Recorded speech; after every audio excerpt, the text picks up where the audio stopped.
Hey guys, welcome back to my channel. My name is mostlydarius. This is the discussion, and today we're going to be discussing Real Housewives of Beverly Hills, season 14, episode 3, Life's a Beach. But before we get into this recap, make sure you subscribe to this channel if you like Bravo TV shows and reality TV recaps, and also follow me on Instagram and Twitter at mostlydarius and at the discussion. Now, let's get into the recap. You guys know I don't like taking too long in my intros. We're going to start with the opening scene. We had Garcella, her son Jay's modeling gig. He signed with LA Models, and I think that's really nice for him.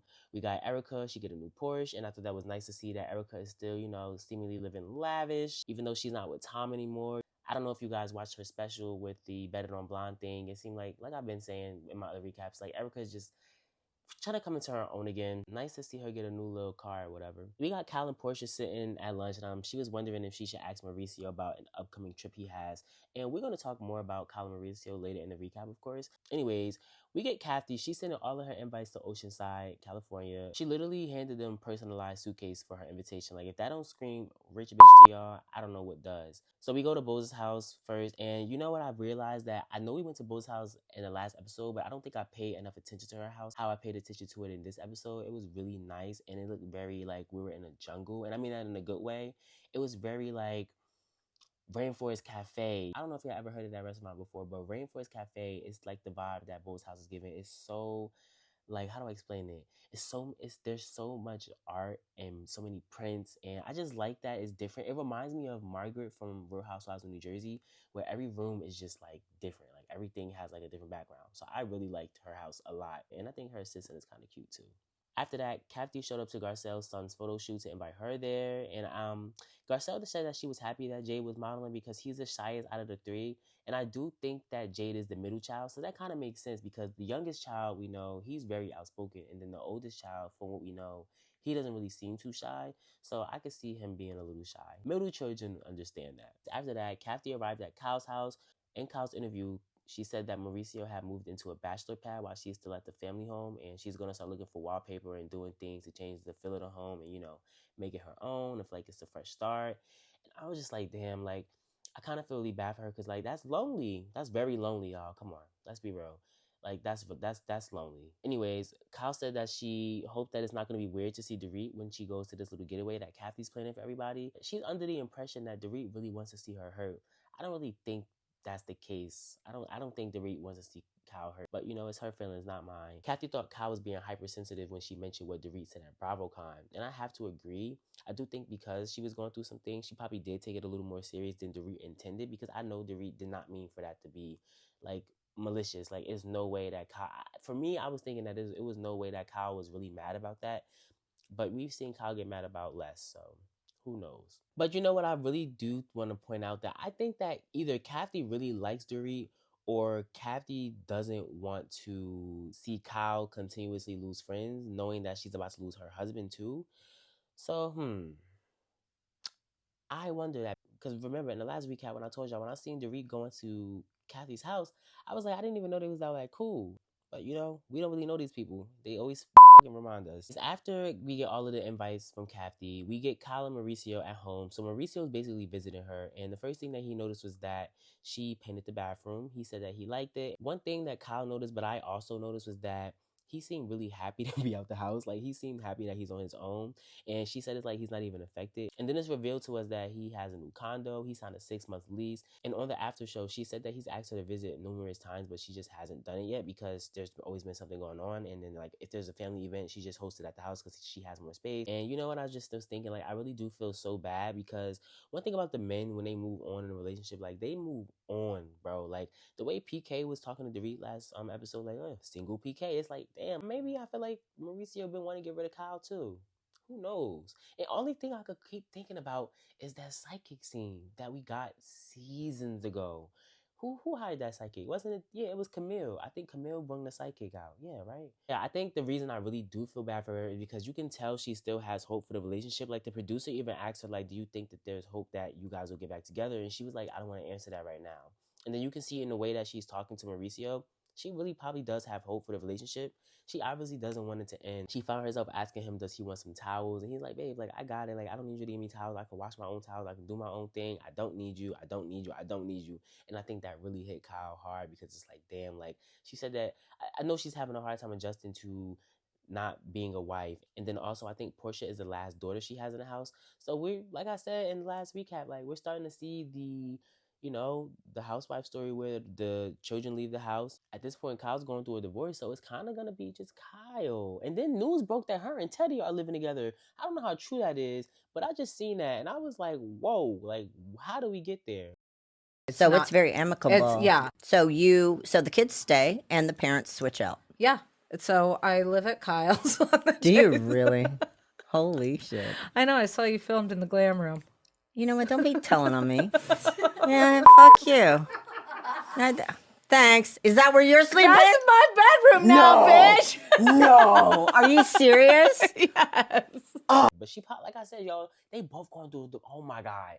They're both going through a divorce right now. Like, just like Dorit. Oh, we're going to get into Teddy later because the fact that I'm mentioning this is crazy because, wow, timing. But Teddy and Dorit are going through a divorce too. At the same time, Kyle is. And those are her best friends. And for Kyle to mention in this last episode that she's mad with Dorit because she didn't defend Teddy is actually quite funny. But we're going to get to that later. But I just thought, like, that's interesting because maybe they were like this trio that I just never knew about because from what I remember, I don't remember. Now, I do remember Dorit and Teddy. I didn't know if they ever had a problem when Teddy was on the show, but I didn't ever think of them to be like that close. So I did find that kind of weird, but we're going to talk about that later. Like I said, I don't want to jump the gun. So next we get Dorit and Erica. They chat on the phone. Erica checks on Dorit just to make sure she's okay. And she's basically nervous about leaving the kids with the nanny. Erica just gives her some love and let her know, like, you're a good mom and all of that. And then they start talking about Kyle. And Erica says she didn't even feel like BravoCon was malicious. And she also said that on the after show. Like, she said that she didn't think it was that serious. She kind of felt like Kyle was reaching. I mean, I even thought that too. Like, when I found out that Kyle was mad about BravoCon, I was like, girl, like, are you serious?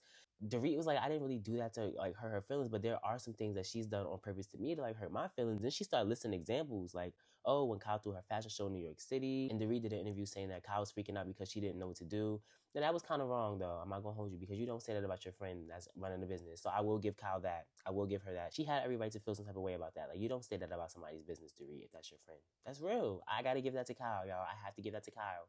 Like, because if that was me and my friend did that to me online or in an interview or anything like that, I'll feel some type of way. Then Dorit said another time Kyle got mad with her was when she took Erica's side in Aspen. Now, Kyle literally was yelling at the top of her fucking lungs to Dorit. I can't even remember what the argument Kyle and Erica had was about. I really don't even remember. And I really don't think it was that serious probably. But you guys can remind me in the comments. And then Dorit said another time that Kyle got mad with her was when she sided with Kathy at the reunion and she didn't speak to her in like 6 months. And so Erica was like, y'all need to just have a sit down. And Dorit basically agreed, and she was like, it's been such a build-up. And I kind of do think Kyle can be a little bratty sometimes. She can be a little bit of a brat, but I also think that kind of just has to do with, like, being privileged in general. So there's that. Not to say that Kyle had an easy life, but, like, you know what I mean. After that, everybody arrives at Kathy's house. Dorit and Boz arrive first. Surprisingly, Kyle greeted Dorit. I wasn't really expecting that. And she was saying how she wishes they can get over their situation, but she's really not ready to have that conversation. Oh my God. First of all, let's talk about the price tags on these bags that Kyle had. Money. First of all, Kyle has a $22,500 bag, right? And then she put a $35,000 bag inside of that. And then she also had an $18,950 bag. That is money, okay? Okay, so the grand total of that was $76,450. Gagging. I'm sorry. This is what we love, y'all. This is what we love about housewives. I was gagging. Y'all know we live for a rich housewife. I mean, I'll never get a time that Kyle had a fucking Rolex postmated to her while they were in another state or country. I don't know. But the fact that you got a Rolex postmated to you, money. Anyways, Erica then asked Dorit how she's feeling, and Dorit said it was a rough morning because she had to leave the kids, and she was really remembering that PK said that they're not going to be talking 5 times a day, and they haven't really been talking at all, according to Dorit. And you know what? I will say this. It's really nice to see Dorit be there for Erica, and Erica be there for Dorit. Like, they have really been there for each other throughout their processes, and like I said in my other recap, I really think they've been wanting to be friends. It's really nice to see. What I want to say about her and PK not talking anymore like that, it's kind of scary. Because my thing is, that's scary. That's scary. I don't want to question anybody's, like, you know what I'm saying? I'm not the one that's about to question, oh, is PK a good father or X, Y, and Z. But at the same time, if Dorit is saying that, oh, daddy's at work and he's gone and she's always the one with the kids, and like, is he there? Like, is he present in their lives? Do you get what I'm saying? Like, even and this is where I feel like the disconnect comes. Even back to when the robbery happened, it just did not feel like PK was understanding where Dorit was coming from. And I really think that that put a big wedge in their marriage. And I'm just really thinking, like, damn, like, is he really just not there at all? Like, is he not there seeing the kids? Like, how come the nanny's there? I mean, I don't know. And Erica even asked her that, like, where is he at? Like, it flashed back, and Erica was like, why is he not with the kids? Erica, I'm having the same questions, babe.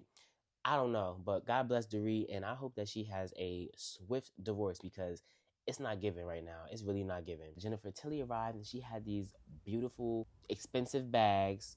Now, I'm not a big fan of monogram all the time. I don't like Gucci, Gucci, Gucci, Gucci, Gucci, Gucci, Gucci, Louis, Louis, Louis, Louis, Louis. I kind of like a subtle piece, like maybe a one little logo in the corner or something like that. Something, you know what I'm saying? Like, you can't really tell it's designer.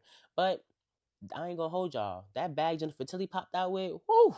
And that was $33,000. Like, what? And then the other bag looked custom. Like, these girls got money. But that's that Simpsons bread, okay? We're gonna get into that later. So everybody gets in the sprinter van on the way to Oceanside, and Erica asked Garcelle, like, who's the biggest celebrity she ever been on a date with? And she said it was Eddie Murphy, Will Smith, and Sean Penn. I know that's right, Garcelle. You better get you a roster, girl. And then Erica was like, oh, why didn't she marry, them instead of whoever? I mean, why do we mess with any of the people we messed with in the past, Lord? I mean, good question, Erica, but we gotta ask ourselves that too. But anyways, long story short, the ladies play like, oh, if you did this, take a sip, and it was pretty funny. And it was really all of the single ladies playing, not Dorit, not Kyle, and not Kathy. They arrived at the hotel, and it looks really nice, of course. Like, I expect nothing less. I think it's called Mission Pacific. We see a little bit of Dorit talking to her children, and you can tell that they miss her. Like, bro, I ain't gonna lie, y'all. Like, damn, Dorit, like, she's really going through it this season. Like, between her and Kyle, I don't even know how to feel. I think I feel a little bit more for Dorit because of the simple fact that, but no, I feel like, Kyle, damn, I can't compare. I can't compare. I can't compare. I really can't compare. It's just a sad situation all around to see anybody get divorced. Like, I mean, but then again, is it when the relationship wasn't working out? You know what I'm saying? Like, I don't think it's always that bad of a thing. I think sometimes you need to be getting divorced if you're not happy. If there's not things that's going on in a relationship that are satisfying you anymore, I think that is really a good thing. So I don't want to give too much pity, but I also want to give a lot of understanding. And I understand that that is a very sad situation for the kids, especially because when you hear the kids calling Dorit, it's like, damn, like, they missing their mom. Daddy's not here. He's at work. He's because they don't know what's going on for real. So, damn, I think I might feel. I think no, I take it back. I feel worse for Dorit because she has to put up a facade for her children, whereas Kyle's children are all old enough to know and deal with it how they deal with it, and it's like it is what it is because they're old enough to understand that mommy and daddy just ain't working out right now. You know what I'm saying? But I feel like for Dorit, she has smaller kids, and she has to lie to them, and then they're gonna find out when they get older. It's a tough situation to be in. So, anyways, they arrived at the beach, and I thought that the setup that Kathy had was really beautiful. Dorit started venting to Bose about missing her kids. So, I think that Dorit feels comfortable venting to Bose because Bose doesn't really know her. All the other ladies do, and I think that they've been hitting it off because they have like some things to relate to. I live tweeted that as I watched it, and then Garcelle even said it too. So, I'm like, okay, we're on the same page. Like, I do think that Dorit probably does need a new friend that doesn't really know too much and just doesn't want to judge her and doesn't want to give her opinion, but just wants to like listen. And I've been learning that some people really do just want you to listen when they talk. They don't always want you to have input. That's something that my mom been trying to tell me. Dorit seemed really shocked that PK signed the lease and he has a new apartment, and she told Bose that she thought she would be more involved in that decision, and I'm not shocked at it at all. And if I was Dorit at this point, I wouldn't be shocked at anything PK does because I would be so accustomed to him just being who he is at this point, like single PK. That's who he is at this point. That's what single people do. They get their own stuff. They move on. Like, I wouldn't be surprised at this point if I were Dorit, to be honest. But I can understand why she's surprised because she is the one in the marriage. But at the same time, I feel like even if I was in her shoes, I still wouldn't be that surprised at this point with how he's moving. It's just like I would probably just move forward before he did. But I understand that I guess being in love is a really tough situation, which is why I probably won't ever be married. Let me stop. So then Garcelle, and I'm about to go on a tangent, so let me just prepare y'all, because Garcelle looked to the end of the table and she was wondering why they were just talking to each other and not to the rest of the table. And the way y'all acted on Twitter about that, it was just like, you would have thought Garcelle took a brick and threw it down Dorit's throat for having a conversation without her. Like, bro, and it like, y'all, I don't even want to go on a tangent because the ones that get it, and the ones that don't. It wasn't that serious. I was thinking the same thing as I watched Dorit and Bose talking. Like, obviously, we're all at a table and y'all are sitting and having your own conversation, which that's normal. Sometimes that does happen in real life. You know what I'm saying? But at the end of the day, it wasn't like it was an invalid question for Garcelle to ask. Hello? So Erica let them know, like, hey, you know, she's talking about the divorce. She probably will tell y'all later or whatever. And Sutton just saying, like, you know, my heart goes out to the children. Erica, Jennifer, and Sutton start bonding over their divorces. And then we get to know a little bit more about Jennifer Tilly. Now, I know Jennifer Tilly has been in Chucky. And she's probably been in some stuff that I've seen as a kid that I just don't remember. Because I'm really not the scripted series type of guy. There are some scripted shows and movies that I like. But I'm really like a reality TV head, as you can see. So it was nice to know that Jennifer was married to the guy that made The Simpsons. His name is Sam Simon. Salmon? What is his name? I don't know. Sam Simon. I don't know. Ain't her husband no more. That's all that matters. She still gets a piece of The Simpsons from the divorce settlement that she had. And she said that nobody even thought The Simpsons was going to last as long. So she is getting money, honey, okay? So they all finished, you know, having a little chat at the table because Kathy is about to plan them some games. And I'm not going to lie, y'all. I don't know why Kathy is actually funny this season. Like, when I tell y'all, I wasn't the biggest Kathy fan in the last season. I think it was that season that Renna was off. I think it's the last season Renna was on the show, and she was like, what did she, I don't know if she said she has contracts with NBC or if Renna said she said that, but the energy was just not, I just wasn't a fan of it because it felt like she was trying to lie, and it felt like, even Erica confirmed the stuff that Kathy was saying, but she got mad at Renna, but she didn't get mad at Erica. I didn't understand that at all. I really didn't understand that, and I really think that a lot of people did too much. Yeah, Renna was messy. Okay, it's Housewives. Get used to it. We have messy wives. But I just thought that the thing that went down with her and Kathy, like, I'm not gonna hold y'all. Allegedly, what went down with her and Kathy. I believe it. I believed it. I mean, Erica said it happened, so don't get mad at me, Kathy. Get mad at Erica. You still like Erica.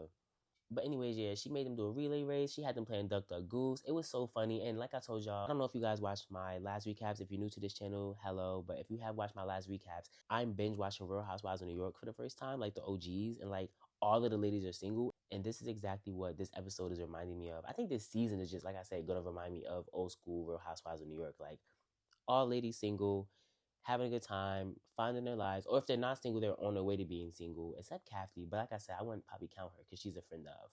But yeah, it was funny. It was really nice to see everybody playing around. I enjoyed watching it. I'm not gonna lie. It's a nice thing when the girls can get along too. It ain't always about fighting. As everybody leaves, everybody's starting to get ready for dinner. Garcelle, Jennifer, and Sutton said they wanted to address the little side conversation that Bose and Dorit were having. We get to dinner.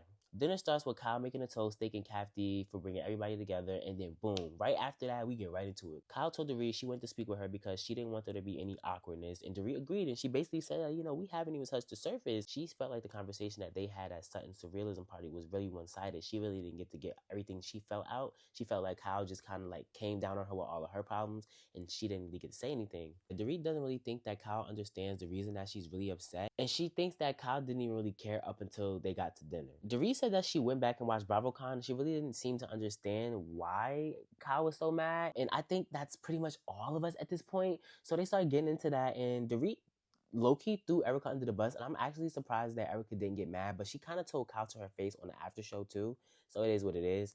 But like nobody thinks that it's that serious what Kyle is claiming.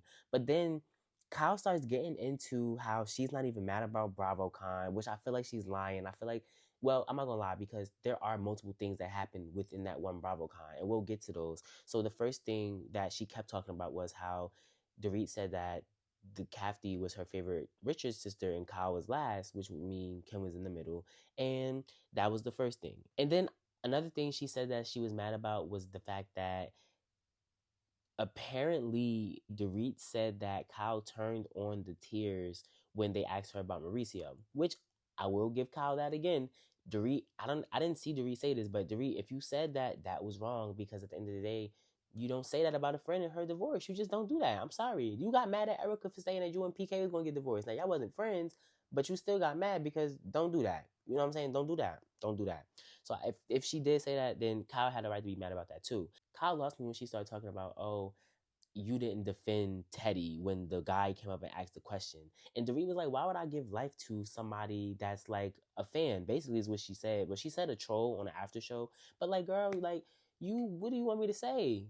Like, what do you want me to say? You getting mad at me because I didn't defend Teddy? Like, what do you care about Teddy more than me or something? Like, what are we talking about here? What are we doing? Like, you got it right now. You got it. You defended her. Why? What am I sitting here getting amped up about somebody saying something about Teddy for? Like, wasn't the question for Kyle? Like, Kyle, you're not making no sense. And she knows she wasn't making no sense. She started stuttering at the table. That's how bad she sounded. Like, you don't even make any sense. I was so over it, bro. Kyle said that the thing that really ended it for her was when Dorit showed the text at the reunion last season. But at the same time, Kyle, I mean, you didn't talk to Dorit for 6 months, according to her, and then you sent her that text message and you telling her what to discuss and what not to discuss at the reunion. Like, not really. I'm sorry. Like at the same time, like I don't really agree with Dorit showing the text. Yeah, no. But at the same time, Dorit, you should probably just pull her card. You know what I'm saying? Because she told you not to. Maybe you shouldn't have showed the text. You probably should have just did the exact opposite of what she asked you to do in the text. That might have ate. But like I don't know. I kind of you're making me defend Kyle a little bit, Dorit. You're making me defend her a little bit. But Kyle, you was wrong though, because you didn't talk to her for 6 months. And this is what I'm saying. Like I said in my last recap, y'all both got faults. Y'all have both done each other wrong in this friendship. So how about y'all just come to an agreement that y'all really care about each other and move on? But I think there's too much hurt. And I think that y'all keep digging that knife in even deeper, and it's just not good. So yeah, we end the episode. Kyle told Dorit, God gave you 2 ears and 1 mouth, and da da da da, and I don't know, it was kind of whack. And I'm not really one to tell somebody, oh, you had a rehearsed read or whatever. But Kyle, that did kind of feel rehearsed. I'm not gonna lie. But Dorit ate her right back up. She said, it's time for you to listen, Kyle. Shh. You're always talking. And also another thing that I want to point out that Dorit told Kyle, because Kyle was like, oh, you didn't defend Teddy because because it's not popular to do and you care about what people think. And Dorit was like, I'm not you. I don't care about what people think. And I was like, I might have to give Dorit some tens real quick because you got to think about it. Kyle grew up in the spotlight, so they tend to care what people think. I'm not really too familiar with Dorit's background, except for the fact that she's well traveled and well cultured. She's like trilingual, I think, but I don't think that Dorit had been used to like the spotlight until this show. I feel like as an adult, there is less of a to give than somebody like Kyle, who's an adult but was also grew up in the spotlight as a child. You know what I'm saying? So yeah, this was an interesting episode. I am kind of growing tired of this Dorit and Kyle stuff, though. I'm not gonna lie. I kind of just want them to like get it over with because it's like we're basically reiterating the same thing every episode. Like Kyle mad about BravoCon, Dorit's mad about this, Kyle's mad about that, and it's like, how many more episodes are we gonna watch this? Because this is episode 3, so let's wrap this up by episode 5, please. Thank you. This can't be the only thing that's going on. Is like, don't piss me off, Beverly Hills, because there's so much potential within this season, and if y'all are gonna spend it on nonsense, I'm gonna be pissed off. Anyways, guys, let me know what you think about this episode in the comments. Make sure you like this video and share with your other friends that like to watch reality TV recaps. Subscribe to the channel, please. Thank you. And also follow me on Instagram and Twitter at mostlydarius and at The Discussion. And I will see you guys in the next one. Bye-bye.